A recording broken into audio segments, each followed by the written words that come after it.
সুপ্রিয় দর্শক, আশা করি সকলেই ভালো আছেন। সরকারি এগ্রো ফিশারির পক্ষ থেকে সকলকে শুভেচ্ছা। আপনারা দেখছেন গলদা চিংড়ির পোনা।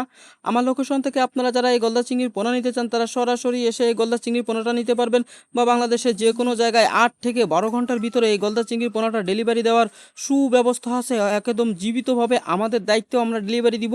তবে কথা একটাই ভাই, আমার এখানে আসতে হবে, দেখে শুনে নিতে হবে।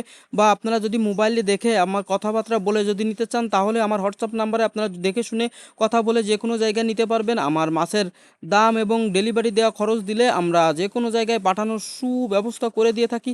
তাই আপনারা যারা এই গলদা চিংড়ির পোনা নিতে চান তারা অতি দ্রুত আমার লোকেশন থেকে এসে নিতে পারবেন। ভাই অনেকে বারে বারেই বলেন, ভাই এই গলদা চিংড়িটা কি মিঠা পানিতে হবে? ভাই বাংলাদেশের যে কোনো জায়গায় এটি মিঠা পানিতে চাষ হবে। আপনি যদি এই গলদা চিংড়ির পোনাটা পুকুরটা সুন্দর করে রেডি করে কোনো ধরনের রাক্ষস মাছ না রেখে এটি যদি আপনি নর্মালি চাষ করেন কার্প মাছের সাথে, তাহলে কিন্তু এইটা চাষ করা যাবে। কথা হলো ভাই, আপনার পানিটা নষ্ট হওয়া যাবে না। পানি যদি পচে যায়, পানি যদি নষ্ট হয়ে যায়, পানিতে যদি প্রচুর পরিমাণে পাতা পড়ে বা তলদেশে যদি পচা মাটি থাকে, তাহলে কিন্তু এমন প্রজেক্টে এই গলদা চিংড়িটা চাষ করা যাবে না। তাই আপনারা যারা এই সুন্দর প্রজেক্টে বা যাদের পানি ভালো থাকে এমন প্রজেক্টে আপনারা যারা এই গলদা চিংড়িটা চাষ করতে চান, তারা অবশ্যই আমার সাথে যোগাযোগ করতে পারেন এবং বাংলাদেশের যে কোনো জায়গায় আপনারা এটি চাষ করতে পারবেন। আর গলদা চিংড়ি চাষের বিস্তারিত জেনে বুঝে তারপরে আপনারা চাষ শুরু করতে পারেন আমার কাছ থেকে। সকলকেই ধন্যবাদ।